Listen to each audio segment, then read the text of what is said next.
Welcome back to the Lemon Factor. I'm Chad, and today we're gonna have a fun video. I'm looking for all of your feedback and participation in this video. What we're going to do is we're gonna take a hypothetical situation. And that hypothetical situation is if you were to get rid of your Mazda Miata and replace it with a different car, what car would that be? And I know some of you think the whole idea is crazy, you'd never get rid of your Mazda Miata, but bear with me. Let's just say someone pried that Miata out of your hands and said, you're never allowed to get another Mazda Miata again. What would you replace the car with? So I'm gonna put some boundaries to keep this a little easier to go through. And the first one is a price cap. So the car that we're considering, and it needs to be new, so no Porsche 911, but it's used and it makes its way underneath the cap. The price cap would be $45,000 US. Second, it has to be either a rear wheel drive car or an all-wheel drive car. No front wheel drive cars. Sorry, soon to be released Acura Integra, the Honda Civic Type R, you're out. And of course, it has to be fun. And part of that fun, to a lot of us who own the Mazda Miata, is the manual transmission. And that really narrows down the cars that are available. Now, I'm gonna put a twist on all of this because I know some of you are probably thinking Honda S2000, maybe a Toyota MR2, some of these older cars.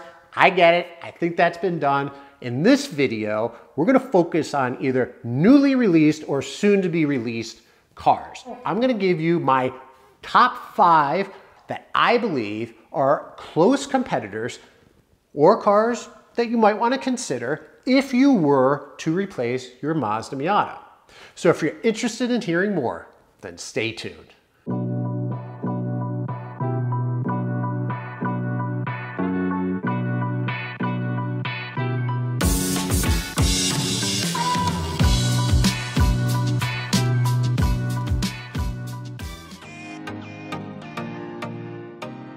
Number 1 and number 2, probably to no surprise, is the 2022 Toyota GR86 and its companion, the Subaru BRZ. So recently released and definitely an upgrade to the past.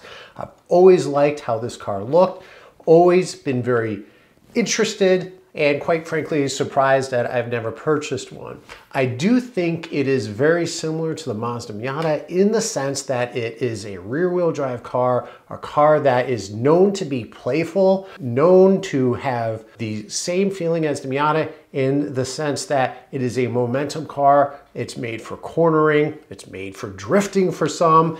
It has the manual transmission and has a pretty good following as far as aftermarket parts are concerned. So for 2022, what did the GR86 and the Subaru BRZ get? So both cars increased their displacement from a 2-liter flat 4 to a 2.4-liter flat 4. Horsepower increases from 205 with the manual transmission to 228 horsepower. This is a significant increase. Also would like to point out that the torque has increased to 180 foot-pounds and the RPM at which that increased amount of torque comes on is at a much lower RPM of 3,700 RPMs. Hopefully the manual transmission is nice and smooth. I've heard and I've read and I've seen a lot of reviews, read a lot of reviews on this new model that the sound of the engine itself is much improved. And with all of this improvement, the increase in displacement, the increase in horsepower, the torque, it has resulted in a drop of 0 to 60 times and quarter-mile time significantly. So prior model was in the 7-second range for 0 to 60. According to Car and Driver, does 0 to 60 in 5.4 seconds. And then for the quarter mile, about 14 seconds at 101 miles per hour. Handling is also improved, the braking is excellent, so definitely something to consider. And the biggest part for me is this car is relatively speaking cheap. Starts off at roughly $28,000, but definitely one to consider.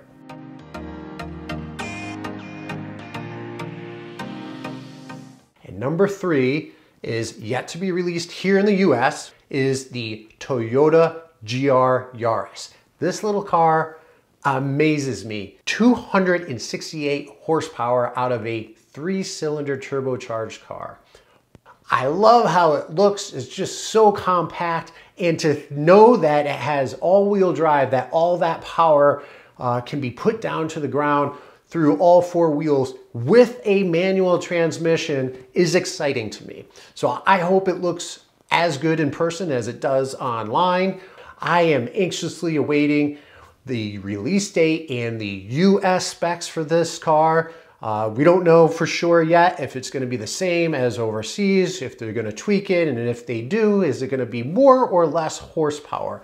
So I'm crossing my fingers. I hope that we're not disappointed. I hope it's released sometime in 2022, and I hope the pricing's right. The range is expected to be anywhere between $30,000 and $40,000. So high hopes for this car. I think this, if released in the US, will have a big following, especially if it comes in at a lower price point.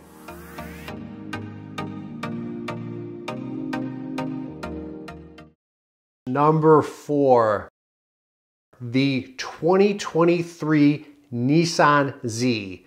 Not the 350, not the 370, not going back to the 300. This iconic car has been around for a while. I have loved this car since the late 80s, early 90s. Yes, I'm older. I think this car has been great. Little disappointed in the previous model year. This car maybe will gain my interest once again. Hopefully it's going to be released as expected in the spring of 2022. So that is literally months away. Can't wait to see it in person. Can't wait for the reviews to be done. If I can get my hands on one, I'd love to review it.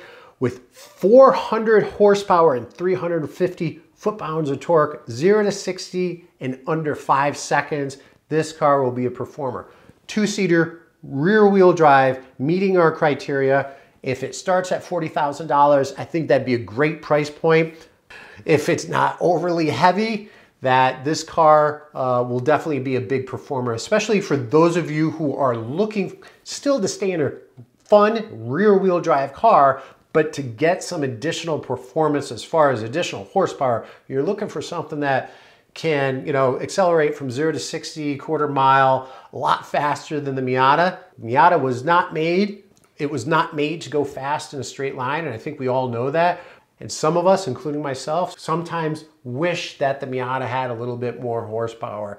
And, going from 181 in the Miata to 400 horsepower in the Nissan Z would be a huge improvement.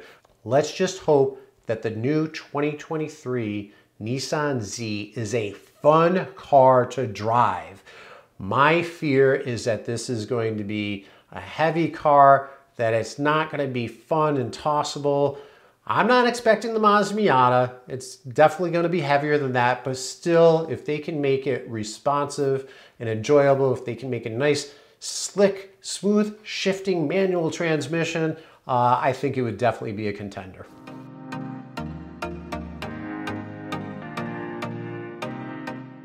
All right, the last car on the list. So this is number 5, 2022 Volkswagen Golf R. So I have not been a huge fan of the Volkswagen Golf, the GTI, much less the R, but for some reason this new car has caught my eye. I think it has conservative styling, which isn't necessarily so bad. It looks like the fit and finish is definitely there, like it's to a higher degree.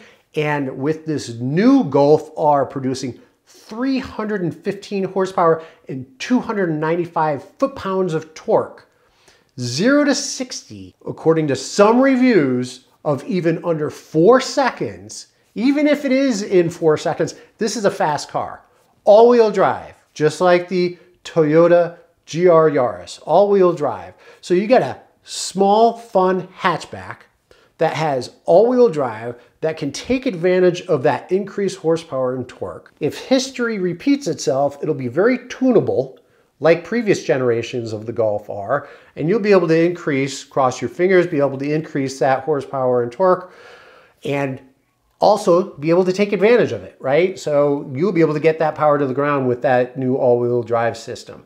I think this is a great car for someone who's looking for, hey, I want the horsepower, I want the torque, I want a playful car, but you know, I want something that's a little bit more sound insulated. Great, I think this is quieter, drives a little smoother when I want it to be, but it can be a little rambunctious when the time comes. My hope that this car might be that car.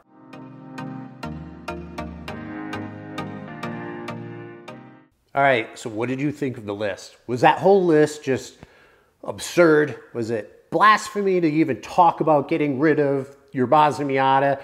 Or are some of those cars that you seriously would consider? Honestly, I'm looking for your feedback. I'd love to hear. Let me know if I've missed any cars. Let me know what you think of the top 5 list that we put together. I will say though, that going through this list, one thing that stood out that none of those cars offer is top-down motoring. None of them are convertible, and none of them have T-tops. So even if some of you don't believe the RF is a true convertible, you know what? At least I can get some sunshine by putting that hard top down. And I realize these top 5 cars on this list, none of them have that as an option. In the next video, I'm going to do something similar. I'm going to put together my top 5 list of cars that I would consider as an upgrade to the Mazda Miata. So this one focused on, relatively speaking, the same price range. The next video will up it. So for those of you, maybe you've come into some money recently, maybe you've gotten a higher income from a newer job, maybe you're just willing to spend a little bit more and you're wondering what's out there that would be a step up from the Mazda Miata. So thank you very much for joining, and until next time.